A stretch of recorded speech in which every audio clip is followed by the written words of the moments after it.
Well, hello, my YouTube friends and family.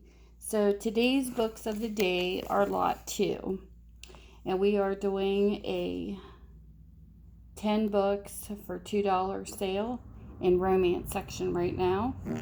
And these are all Harlequin Presents. I have one lady that loves reading Harlequin intrigue, so I'm going to try to subcategorize as much of these as I can. So this is Harlequin Presents, book number 136. This is The Son of Summer by Lilian Peake. And the year of the copyright is 1975. This is what the book looks like. Some of them might have a little bit of markings where people marked out their names and such. But the story's there. So they are all there and cleaned. The Son of Summer. Now I know him better, thought Marilyn bitterly. Blair Baron Van Helden would allow no woman to lure him in any direction.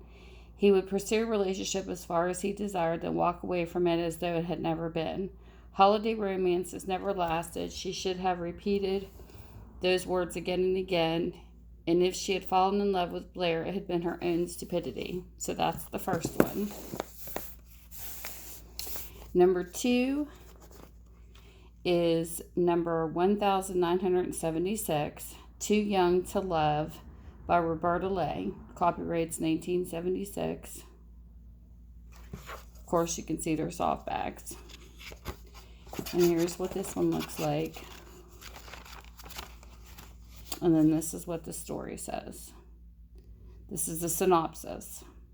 Gavin's right about you, Sarah's aunt told her. You don't love him enough. Maybe you're only in love with the memory of that first love. Perhaps now that you've seen him again, you'll be able to forget him. But Sara knew she wouldn't.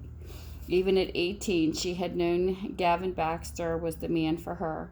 Her youth and inexperience had torn them apart. Was she mature enough now to win him a second time, or had her lack of trust destroyed his love for her forever? So there's number 2. Number 3 is High Tide at Midnight. And this is copyrighted 1979. This is book 291 by Sara Craven. This is what the book looks like.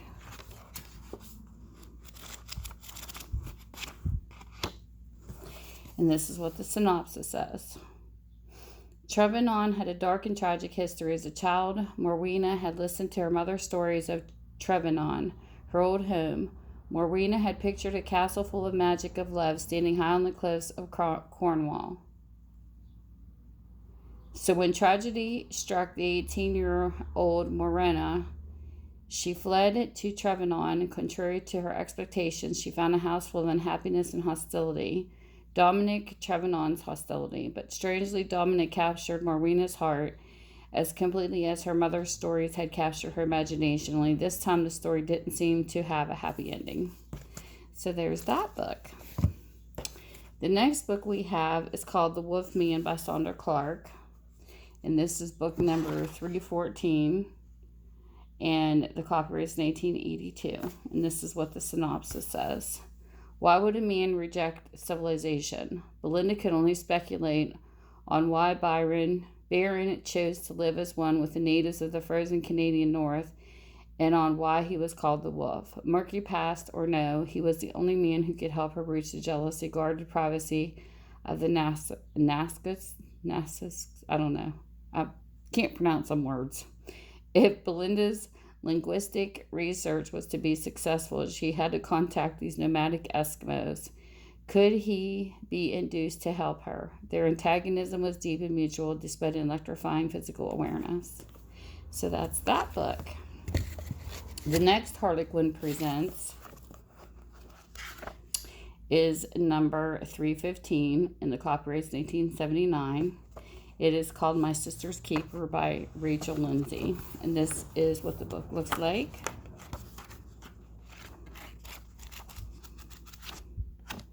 And this is the synopsis. Appearances can be deceiving.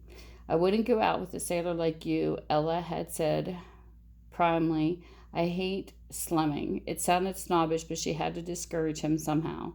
The sailor proved to be Bertrand Scott, owner of a luxurious yacht and one of Europe's most eligible millionaires. Ella was mortified when she discovered the truth, but strangely enough, for her rude rejection had only made Scott more interested. To a man accustomed to easy conquest, Ella was definitely a challenge. "Don't fight me, Ella," he said softly. "When I want something, I always get it." Ooh, that sounds like a challenge. So the next book is called, it's Harlequin Presents 371, copyright 1980. It's called Storm Center by Charlotte Lamb. And it says, she couldn't refuse a dying man's wish. It took just one phone call to shatter Lauren's peace, a peace painfully acquired through the years since her bitter divorce from Andres Corrales. Her mother's frantic phone call was intended to bring Lauren to Andre's bedside. A near-fatal accident had robbed him of his strength and memory.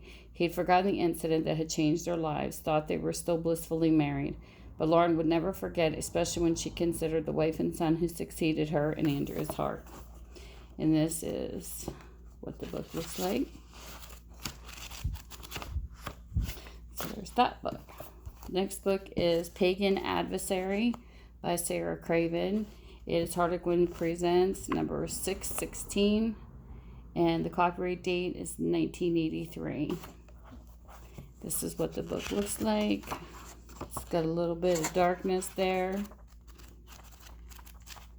from aging.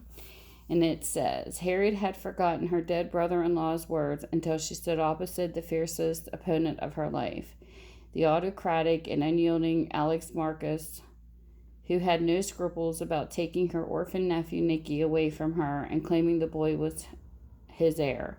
But Harriet wouldn't let Nicky go, even if it meant abandoning herself to the savage demands of Alex's lovemaking.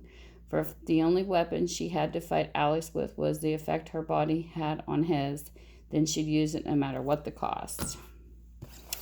The next book is Harlequin Presents 651. It's called Subtil Revenge by Carole, Mortimer, 1983. Copyright.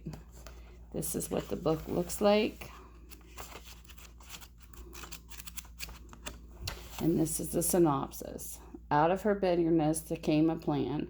12 years ago, Lori's father had been destroyed by a ruthless lawyer, Jacob P. Randall, in a notorious embezzlement trial. Ruined, overcome with shame, her father had killed himself, protesting his innocence to the end. The trial had haunted them for years. Lori's mother finally wasted away with grief, and Lori, seeking to rebuild her life, was coldly jilted by her fiancé when he discovered her true identity.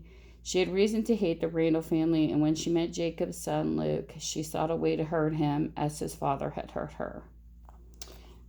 So there's that book.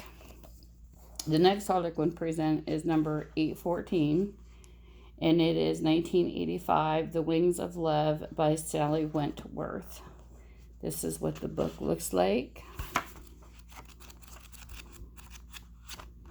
And this is the synopsis. She promised to stay away from him.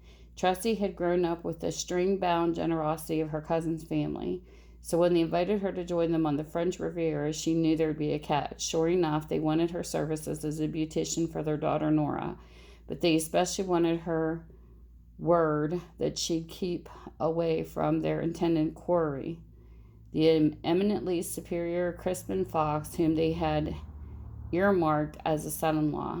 Only try as she might, Trusty found herself unable to avoid attracting the attention of Crispin, and with its Nora's wrath. So there's that book. And then the last Harlequin Presents in this batch is 1759. This is in 1995. It's called Treacherous Longings by Ann Mather. This is what this book looks like. It's got a little bend in the cover. And the story says, when Quinn Marriott was asked to track down reclusive Julia Storett, he knows it will mean trouble. Quinn once knew Julia more intimately than anyone realizes and believes that he had caused her to shun the limelight. Over the years, Quinn's treacherous longings for the one woman he shouldn't love have never abated. But Julia has a very specific reason for avoiding Quinn. A 10-year-old secret she must never be allowed to guess, and the secret's name is Jake. And that's that book. So if you like this batch, this will be lot number 2. You contact me. All my information will be below in the description. You can get a hold of me through my email, or you can get a hold of me on my Facebook Messenger. And with that, you guys have a great day. Thank you for spending your time with me. Bye. Mwah.